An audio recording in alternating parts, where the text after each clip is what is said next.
I'm Sally, a 50-year-old housewife. Both of my children are working adults. They've left home and are living on their own.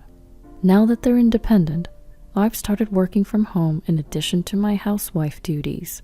My husband has been very supportive of me working from home. At first, I was only able to make around $200 a month, but gradually, my income increased to $600, then $800. I'm grateful to the clients who give me work. My sister-in-law's family also lives in the same neighborhood. She's my husband's twin sister, so she's the same age as him. My husband and I are the same age as well, so inevitably, I'm also the same age as my sister-in-law.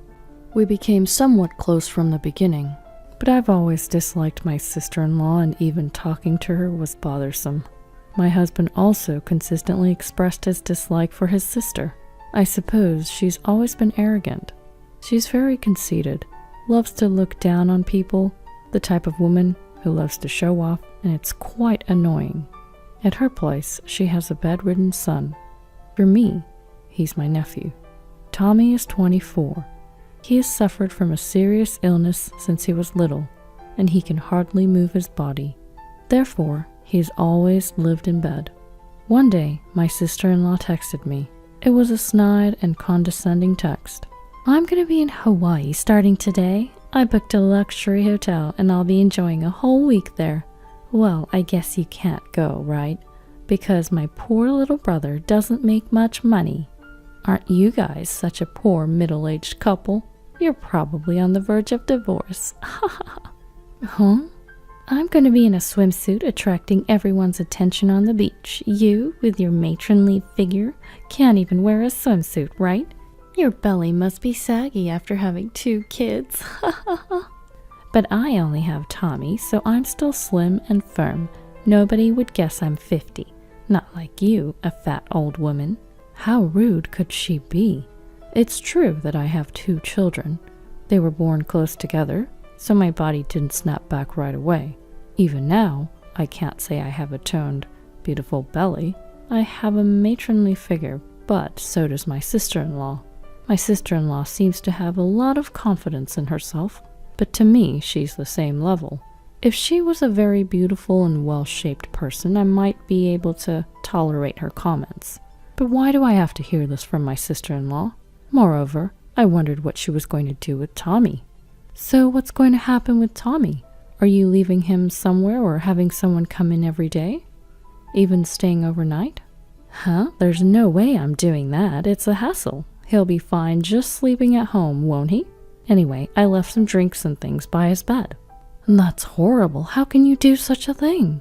What? I don't need to be told by someone like you who hasn't had any hardship. My life is messed up because of him. I shouldn't have had a son like that. Well then, I'll take care of him. I'll go get Tommy now. Do whatever you want. I'll be happy if he's gone. Just wait. I'll be there shortly. And so I headed towards my sister-in-law's house. It's a mere 5-minute drive, so it's very close. Tommy is bedridden and uses a special wheelchair to get around. That's why I headed there in a station wagon, which can accommodate a wheelchair. You really came for this kind of guy? Yes, I did, because I feel sorry for Tommy. He's just a burden, just lazing around doing nothing at his age. Well, you're also a full-time housewife loafing around, so you're perfect for each other. I'm doing remote work, you know. I'm not a housewife loafing around, and not all housewives are loafers, right? Pff, remote work, huh? That's not a real job. Both my husband and I are full-time employees. You're basically just a housewife. It'd serve you right to spend the rest of your life taking care of Tommy. Oh, is that so? Let's go, Tommy. Okay. Tommy seemed to be rather downcast. It can't be helped, as he's being treated like this by his biological mother. I understand that taking care of a sick child is very difficult, but it's too cruel to say such things right in front of him. At the very least, if she has to vent, I wish she would do it somewhere out of the child's sight.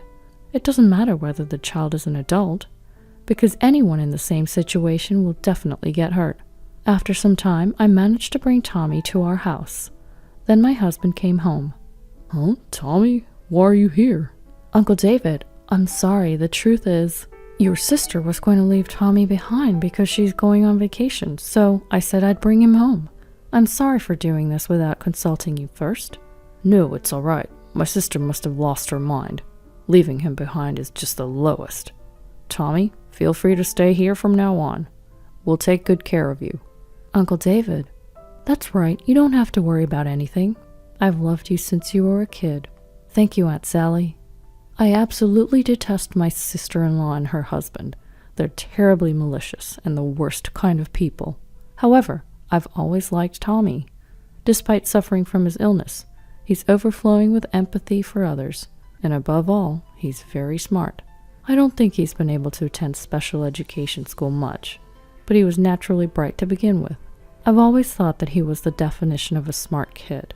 I heard my sister-in-law and her husband left for Hawaii after that. I was shocked that they really intended to go to Hawaii, leaving behind their bedridden son. I wonder what they would do if something happened to him. They wouldn't be able to come back right away. My husband was equally astounded. Seriously, my sister and her husband must be out of their minds. Going to Hawaii and leaving Tommy behind? I agree. I might be out of place saying this since I've never taken care of him, but to leave him without making use of any care services or facilities? If that message hadn't come, Tommy would have been left behind without us even noticing. Gives me the chills. Yes, it's really horrible. Indeed, I've never cared for a child with a serious illness. My in-laws are still very much alive and well, and they've always said that if they ever become unable to move, they'll go to a senior home. So I've never been a caregiver either. That's why I didn't feel in a position to criticize my sister-in-law. But I still can't fathom how she could just leave her son with only a drink and abandon him. The child has a serious illness, so they can receive welfare support, and if they need to travel far, they can also use short-term care facilities. My sister-in-law and her family returned home. They came all the way to our home just to insult us. Here, this is a souvenir. It's perfect for you guys. What's this? They're seashells we picked up at the beach. We have plenty, so we're giving some to you. We don't want them. Oh, really? You're rejecting my kindness.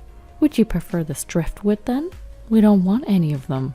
By the way, is Tommy doing okay? Not that I care about such a useless child. That's cruel. How could you say such a thing about your own son? What? What do you know? It's just the worst, having given birth to him only to find out he has a severe illness. I want the money I spent on raising him back. You can only say that because you don't understand how I feel, having lived for such a useless son. Oh, really? So, about what you said before, about leaving him to us, you're fine with us adopting him then? Do whatever you want. Who in their right mind would adopt a child like that? Are you out of your mind? It's not crazy. I'm serious. With that, I closed the door. My sister-in-law and her husband left after that. My husband and I decided to adopt Tommy as our own. And so, Tommy became our child. He had been shocked by being abandoned by his biological parents, but gradually he began to smile in our home. He is bedridden, but he can use his hands, so he freely used tablets and smartphones while lying down. One day, Tommy seemed very happy.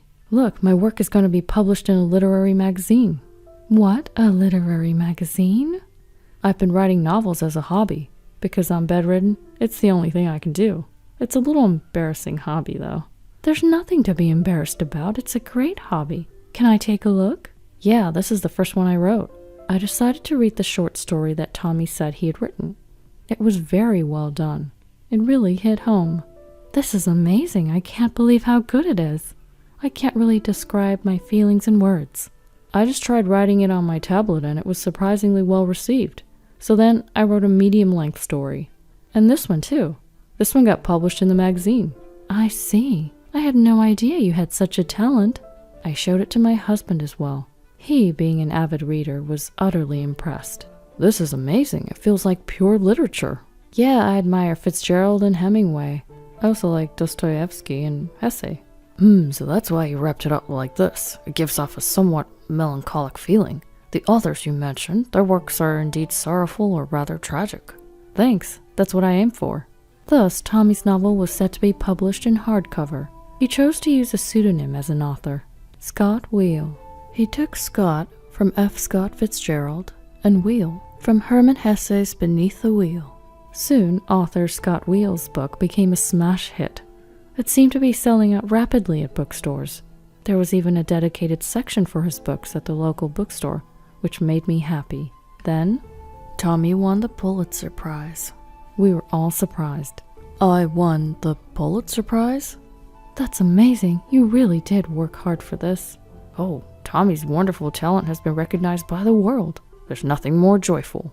Yes, even someone bedridden like me can become a recognized writer. No one should ever give up on their dreams. I need to take a page out of your book. Then a press conference was arranged. Of course, without us. Tommy couldn't go on stage. He needed to be seated in a special wheelchair. His upper body needed to be secured. I wheeled him into the venue. Tommy seemed tense, his facial expression showing nervousness. Finally, the press conference began. Tommy was in front of many flashing cameras. The live television broadcast began as well. I, Scott Will, am a bedridden author. Since childhood, I've suffered from a serious illness and spent most of my time in bed. However, reading books was my escape. So I decided that I too wanted to be an author and bring everyone some inspiration. I'm grateful to everyone who read my books and to my step-parents who adopted me. After Tommy's speech, the journalists started asking questions. Some were rather insensitive. They probed about why he was adopted. To this, Tommy responded, "My real mother was very troubled due to my illness. She probably grew to dislike me. I can't blame her for it." Then voices rose from everywhere. "What a terrible parent." That's really low. However, Tommy did not seem to want any pity. Everyone has their circumstances, so I'd ask you to not judge them here. Please, I beg you. When everything ended, my husband and I helped Tommy get into the car. Our car was modified so that Tommy's wheelchair could easily get in. Upon returning home, my sister-in-law and her husband were waiting for us. "Tommy, you won the Pulitzer Prize? I'm so happy. Come live with us again." My sister-in-law suddenly changed her attitude. She probably thought that Tommy was going to make a lot of money. "No, I'll keep living here. I'm not going back to that house." "But I'm your real mother." "My only parents are Sally and David." "Then give us the prize money." "No, this money's for my mom and dad, not you. It's for Sally." "What? I'm the one who raised you all these years. Give it to me." "No way." Despite her not being short on money, my sister-in-law has a keen nose for it. She's the type to latch onto anything that could quickly turn into cash. That's why she insisted on having the $15,000 from the Pulitzer Prize. But Tommy wasn't giving up either. "I no longer think of you as parents. Even when I was young, you insulted me. I didn't speak ill of you at the press conference, but you often said things like you wish you hadn't given birth to me. You even said you wanted to abandon such a worthless son, didn't you? Do you have any idea how much that hurt?" "I'm the one who's at a loss for having given birth to someone like you. You should be the one apologizing. I did nothing wrong. How dare you forget the favor of raising you?" Her husband also kept demanding for the money. It made me wonder how greedy they could be. It's shameful. Really vulgar. They flated their status as full-time employees and how they weren't short on money, yet they seemed foolish. So I decided to counterattack. "You love money so much you're selling all kinds of stuff in those online marketplaces, aren't you? You're that desperate to make a profit?" "What?" "Look, you're selling a bunch of seashells, right? And it seems like you're also selling coral. You think that's okay?" "Huh? Everyone buys seashells to decorate their homes." "No, that's not okay. Maybe taking a few seashells as a souvenir from a beach in Hawaii is okay, but certainly not coral. Even if you say it's not okay, they're beautiful and they're not alive, so what's the problem?" "It's not about that. Both seashells and coral are important in forming the beach. Even if the coral is dead, it's not okay to take them home. It's even written on Hawaii's official website. Maybe check out the fishing regulations of Hawaii. It'll show you it's not okay. And seems you might even have to pay a fine if it's deemed malicious." "What? No way, I absolutely refuse." "Well, since you're selling them on the online marketplaces, it's definitely malicious. So I'm going to report you. We're going inside the house now. Bye." "No, don't." "I totally will. You'll definitely get caught. I can't wait." And with that, we swiftly went inside our house. Immediately after, we contacted the police. Anyone might pick up a few seashells, but I saw it on the online marketplace. My sister-in-law was selling a huge amount of seashells and coral, and it was a ridiculously large amount. I thought she was a poacher or something. She might have thought it was okay to take coral as long as it wasn't alive, but ignorance can be scary. Of course, I also reported her on the online marketplace. Well, I realized this situation just yesterday, so I think it served as a perfect payback. Ever since then, my sister-in-law got involved with the police and ended up paying fines. I hope she realizes the gravity of her actions. She has done something so serious that she should reflect on her actions. Since then, my sister-in-law has stopped coming to our house. I wonder if she's scared that I might do something again. As far as I'm concerned, I wouldn't do anything unpleasant to her, unless she does something to me. But I don't want to deal with my sister-in-law, so I'm thankful she's keeping her distance. I wish she would keep it this way forever. I, on the other hand, am taking care of Tommy while working from home. I'm also getting help from a caregiver, so I don't have to do everything on my own. Indeed, it's tough to care for him as he's bedridden, but I'm happy just to be able to be with him. I want Tommy to keep writing novels worry-free from now on. I hope that his novels will become even more well-known all over the world. Our kids have also become huge fans of Tommy's novels. They'll be coming back home soon, and I hope we can all spend a good time together as a family.